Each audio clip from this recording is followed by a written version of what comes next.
गृहमंत्री सहकार मंत्री अमित शाह साहेबांनी एक महत्त्वाची बैठक लावलेली आहे आणि त्या बैठकीमध्ये कांद्या प्रश्नावर निर्णय होईल। राज्य सरकार आणि केंद्र सरकार मिळून कांद्या खरेदी केंद्र सुरू झालेली आहेत। 15 रुपये 80 पैसे दराने कांदा खरेदी केला जातोय। शेतकऱ्याला राज्य आणि केंद्र सरकार वाऱ्यावर सोडणार नाही आणि शेतकऱ्यांच्या पाठीशी उभा राहील। हे आंदोलन आता यांना कुठलेही मुद्दे नाहीत आणि म्हणून हे आंदोलन हा स्टंट फोटोमध्ये येण्यासाठी आणि हे सगळं स्टंट आहे। काँग्रेसच्या सरकारमध्ये UPA सरकारमध्ये देखील कांद्याने जनतेला रडवलं होतं, पण त्यांनी भाव वाढवून दिले नाहीत। परंतु राज्य आणि केंद्र सरकार मिळून 15 रुपये 80 पैशाने खरेदी होत आहे। उद्या बैठकीत देखील सकारात्मक निर्णय अमित शाह साहेब घेतील।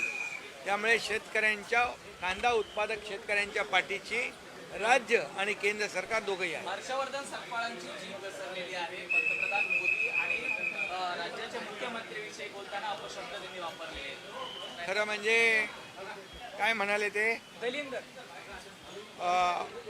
हर्षवर्धन सपकाळ हे आता जेमतेम 1-1.5 वर्ष काँग्रेसचे अध्यक्ष झालेत आणि प्रधानमंत्री मोदी साहेब 13 वर्ष गुजरातचे मुख्यमंत्री होते।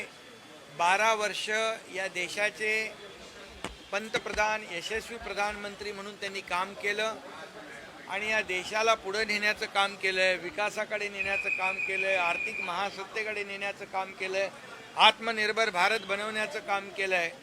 आणि म्हणून अशा ज्यांनी एक दिवसही सुट्टी घेतली नाही, राष्ट्र प्रथम नेशन फर्स्ट हा संकल्प त्यांनी केला आणि अशा या देशाच्या यशस्वी लोकप्रिय प्रधानमंत्री नरेंद्र मोदीजींवर अशा प्रकारची खालच्या दर्जावरची टीका करणं हे निंदाजनक आहे। त्याचा मी निषेध करतो आणि खरं म्हणजे ज्यांनी आरोप केलाय, ज्यांच्यावर आरोप केला, प्रधानमंत्री नरेंद्र मोदीजी हे खरे धुरंधर आहेत, देशाचे धुरंधर आहेत, विकासाचे धुरंधर आहेत आणि ज्यांनी आरोप केलाय ते असली दलिंदर आहेत। असली दलिंदर कोण आहेत? ज्यांनी आरोप केलाय हा सूर्यावर थुंकण्याचा प्रकार आहे, का राजा भोज और का गंगू तेली असा प्रकार आहे आणि म्हणून याचा निषेध करावा तेवढा थोडा आहे। या देशातली 140 कोटी जनता या काँग्रेसला धडा शिकवल्याशिवाय राहणार नाही।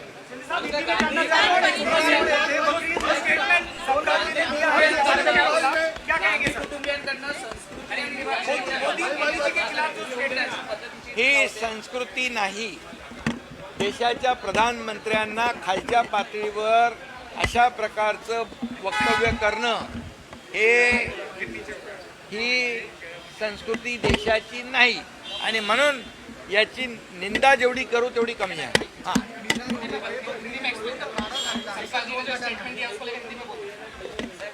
हर्षवर्धन सपकाळ इन्होंने कांग्रेस के अध्यक्ष महाराष्ट्र के, इन्होंने प्रधानमंत्री नरेंद्र मोदी जी पर निचले स्तर पर जो टिप्पणी की है, आरोप लगाया है, एक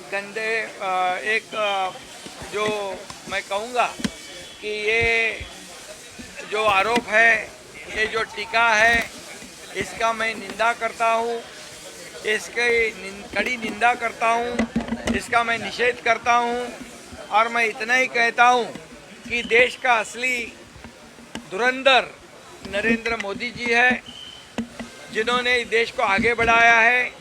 ये विकास के धुरंधर है और इसीलिए जिन्होंने आरोप लगाया है वो असली दलिंदर है, ये मैं कहूँगा।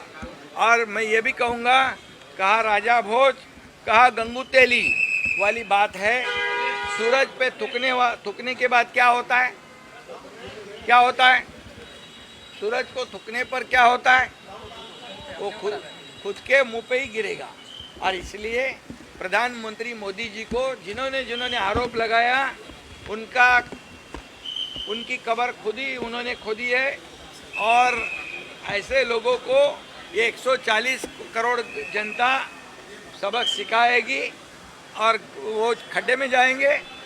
और मैं इतना ही कहूँगा, जितने आरोप मोदी जी पे, मोदी जी ने 12 साल ये देश का प्रधानमंत्री के रूप में काम किया है, 13 साल गुजरात के मुख्यमंत्री के रूप में काम किया है, ऐसे 25 साल जिन्होंने देश को पूरी तरह समर्पित भावना से काम किया है, ऐसे देशभक्त प्रधानमंत्री नरेंद्र मोदी जी पर कौन टीका करता है? जो 1-1.5 साल 2 साल हुए प्रदेश के अध्यक्ष बन गए, उनको क्या उनकी औकात है? उनकी एक क्या लेवल है उनकी? और प्रधानमंत्री जी पर जितनी टीका टिप्पणी आप करोगे, कांग्रेस ने जितनी टीका टिप्पणी की, कांग्रेस आज कहाँ है? कांग्रेस खड्डे में गिर गई है, लोगों ने उसको खड्डे में डाल दिया है। और ऐसी तरह टीका टिप्पणी होते रहेगी तो ये देश की 140 करोड़ जनता उनको सबक सिखाएगी और ज़्यादा जोर से मोदी जी का साथ देगी। सर मीरा रोड मध्ये 2 गटांमध्ये वाद झालेला आहे। सर सर सर 12 वर्ष पूर्ण झालेली आहे। एक तप मोदीजींनी काम केलं आहे, यामध्ये देशाचा विकास झालेला आहे, देशाची आर्थिक अर्थव्यवस्था मजबूत झालेली आहे, देश आत्मनिर्भर झालेला आहे। आज डिफेन्समध्ये देखील जे शस्त्र आहेत ती देखील आपण आज एक्सपोर्ट करायला लागलेलो आहोत आणि देशाचा विकास ज्या पद्धतीने होतोय 12 वर्षामध्ये एकही भ्रष्टाचाराचा डाग मोदीजींवर लावण्याची हिंमत कोणी केली नाही। ते बेदाग आहेत आणि म्हणूनच त्यांचं 12 वर्षाच्या काळासाठी मी अभिनंदन करतो, त्यांना खूप खूप शुभेच्छा देतो।